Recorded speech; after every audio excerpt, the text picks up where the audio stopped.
Assalamualaikum warahmatullahi wabarakatuh. Berjumpa lagi dengan saya Indah. Pada video kali ini saya akan share cara cepat bikin modul ajar.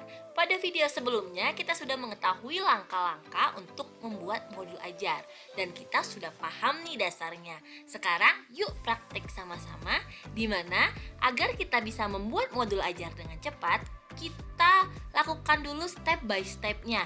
Yang pertama, kita akan praktek menganalisis CP-nya, lalu yang berikutnya kita tentukan TP-nya, susun ATP-nya, nanti yang terakhir adalah kita melengkapi komponen modul ajar. Mungkin di next video ya untuk melengkapi komponen modul ajar. Yuk sekarang kita mulai prakteknya. Baiklah, selanjutnya kita akan menganalisis capaian pembelajaran. Di sini saya sudah menyiapkan contoh capaian pembelajaran mata pelajaran Pendidikan Pancasila. Jadi rekan-rekan silahkan siapkan capaian atau dokumen capaian pembelajaran berdasarkan mata pelajaran yang rekan-rekan ampu. Apabila rekan-rekan sudah membuka dokumen capaian pembelajaran, maka akan menemukan beberapa sub bagiannya. Yang pertama, rekan-rekan akan menemukan rasional. Rasional ini biasanya menjelaskan mengenai pengertian dari mata pelajaran yang rekan-rekan ampu. Lalu selanjutnya ada bagian adalah tujuan dari mata pelajaran yang rekan-rekan ampu. Lalu yang ketiga ada karakteristik dari mata pelajaran yang rekan-rekan ampu. Dan yang keempat akan ditemukan elemen dari mata pelajaran yang rekan-rekan ampu. Kalau di sini yang saya contohkan itu karena pendidikan Pancasila, ada 4 elemen bisa kita lihat pada tabel ini, pada kolom ini. Yang pertama elemennya Pancasila, yang kedua UUD 1945, yang ketiga Bhinneka Tunggal Ika, dan yang keempat Negara Kesatuan Republik Indonesia. Dan di sebelah sini ini merupakan deskripsi dari elemennya ya rekan-rekan. Lalu selanjutnya jangan lupa rekan-rekan sekalian mencari capaian tujuan pembelajarannya berdasarkan fase yang rekan-rekan ampu. Jadi kalau saya misalnya saya mengajar di kelas 7 SMP. Berarti kalau kelas 7 SMP fasenya adalah fase D. Saya akan mencari fase D. Nah, sudah saya temukan ya rekan-rekan fase D. Di sini dijelaskan dari tujuan akhir fase, di mana pada fase ini peserta didik diharapkan mampu apa? Silakan dibaca.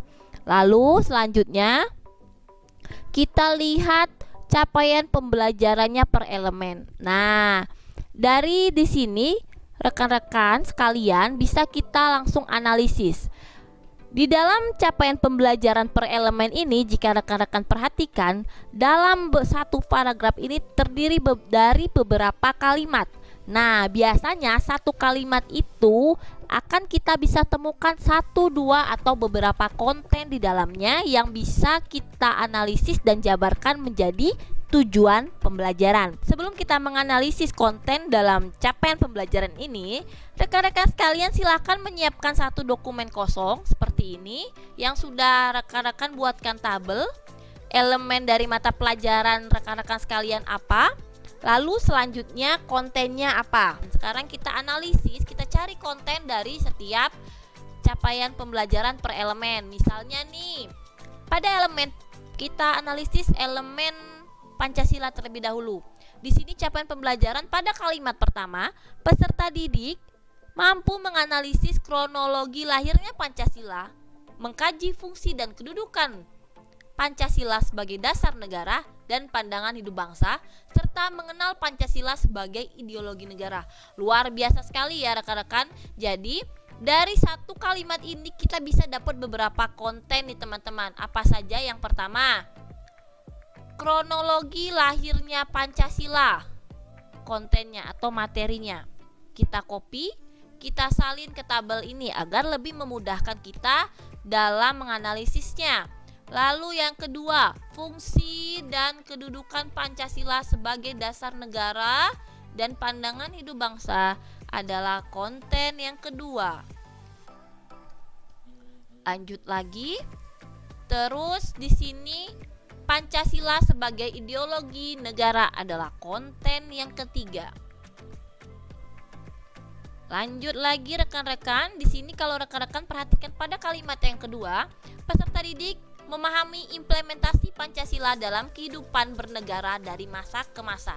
Kontennya apa rekan-rekan? Ya, kontennya adalah implementasi Pancasila dalam kehidupan bernegara dari masa ke masa. Saya contohkan sampai sini saja ya rekan-rekan ya.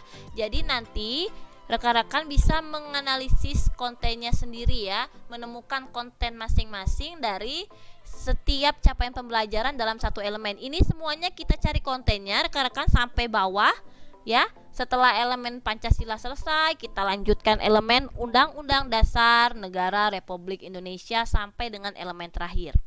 Kalau sudah selesai, di sini saya punya format rekan-rekan. Jadi di sini ada format untuk mengumpulkan semua konten yang sudah kita temukan tadi. Jadi agar rekan-rekan mudah dalam membuat alur tujuan pembelajaran atau menyusun alur tujuan pembelajaran bisa menggunakan format ini. Nanti saya lampirkan di bawah video, di deskripsi video maksudnya. Jadi di sini yang pertama harus dilakukan adalah kita copy terlebih dahulu rasional dari KKBSKAP nomor 33 tahun 2022 sesuai dengan mata pelajaran masing-masing ya rekan-rekan. Bisa kita copy di situ. Selanjutnya kita copy juga capaian pembelajaran secara umumnya rekan-rekan. Lalu kita copy juga elemennya, elemen capaian pembelajaran ada berapa. Nah setelah itu diperlukan kolaborasi antar guru tingkat satu mata pelajaran rekan-rekan ya. Jadi misalnya saya mengajar pendidikan Pancasila. Di sini saya akan berkolaborasi dengan sesama guru pendidikan Pancasila kelas 7, 8, dan 9. Misalnya saya mengampu di kelas 7. Berarti saya akan kolaborasi dengan guru kelas 8 dan kelas 9. Konten-konten yang sudah kita kumpulkan di sini nanti kan ini terisi penuh ya rekan-rekan, harus terisi penuh semuanya. Lalu kita kolaborasi dengan rekan-rekan guru yang mengampu mata pelajaran yang sama walaupun beda tingkat. Di sini adalah fungsi penting dari asesmen diagnostik baik kognitif maupun non kognitif yang sudah dilakukan sebelumnya. Mungkin kalau kelas 7 bisa dilakukan saat MPLS ya rekan-rekan ya. Jadi berdasarkan hasil asesmen itu, kita bisa menentukan konten-konten mana saja yang bisa disampaikan di tingkat kelas 7 sesuai dengan keadaan dan kemampuan siswa. Konten mana saja yang bisa diajarkan atau disampaikan di kelas 8 dan juga konten mana saja yang bisa diajarkan di kelas 9. Seperti ini. Di sini contohnya di sini sudah dibagi yang rekan-rekan. Jadi sudah adanya kolaborasi antar guru tingkat dalam satu mata pelajaran yang sama. Di sini sudah dibagi. Jadi kelas 7 akan diajarkan dari elemen pendidikan elemen Pancasila ini, yaitu mengenai sejarah lahirnya Pancasila dan implementasi Pancasila dalam kehidupan dari masa ke masa. Lalu untuk fungsi dan kedudukan Pancasila yang tadi sudah sempat kita temukan kontennya di sini ya. Ini guru pendidikan Pancasila yang ada di satu sekolah ini sepakat akan mengajarkannya di kelas 8 berdasarkan keadaan dan kemampuan siswa. Dan ini yang akan diajarkan di kelas 9.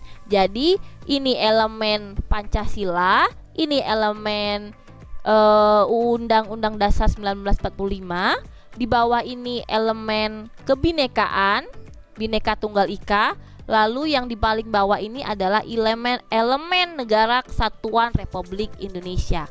Setelah dibagi seperti ini akan jelas terlihat ya rekan-rekan ya. Oh, berarti dari capaian pembelajaran per fase tadi kita sudah menemukan konten yang akan diajarkan per tingkat apa. Karena di fase D itu ada 3 tingkat rekan-rekan.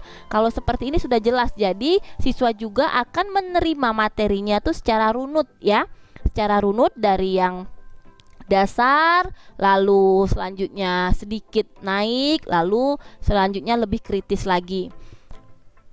Setelah kita analisis konten setiap tingkat dalam 1 tahun pelajaran, rekan-rekannya, lanjut kita tentukan tujuan pembelajaran dari setiap konten. Di sini saya coba analisis pada kelas 7. Kontennya tadi ada sejarah lahirnya Pancasila, ada juga implementasi Pancasila dalam kehidupan dari masa ke masa. Dari 2 konten ini maka dirumuskanlah 3 tujuan pembelajaran yang akan dicapai oleh peserta didik. Yang pertama, kedua, dan ketiga. Setelah merumuskan tujuan pembelajaran ini, rekan-rekan diwajibkan untuk menentukan karakter seperti apa atau sasaran karakter seperti apa yang akan dicapai atau dimiliki oleh siswa setelah mengikuti pembelajaran materi ini. Kalau di sini saya contohkan di mana rekan-rekan untuk mengingatkan kembali, karakternya kita mengacu pada karakter profil pelajar Pancasila. Jadi kita pilih karakternya di sana yang sesuai dengan sasaran yang akan dicapai dari penyampaian lingkup materi ini ya. Lalu selanjutnya kita tentukan juga alokasi jam pelajarannya. Jadi alokasinya ada berapa jam untuk penyampaian materi ini. Baiklah rekan-rekan, ini sudah jadi ya alur tujuan pembelajaran. Jadi secara tidak langsung sudah jadi aluran tujuan pembelajaran. Selanjutnya kita akan bisa menyusun modul ajar berdasarkan ATP yang sudah kita rancang ini. Lalu, bagaimana caranya mengubah alur tujuan pembelajaran yang sudah jadi ke modul ajar? Hal tersebut akan kita bahas lebih detail pada video selanjutnya ya rekan-rekan. Terima kasih, semoga bermanfaat. Wassalamualaikum warahmatullahi wabarakatuh. Semangat belajar!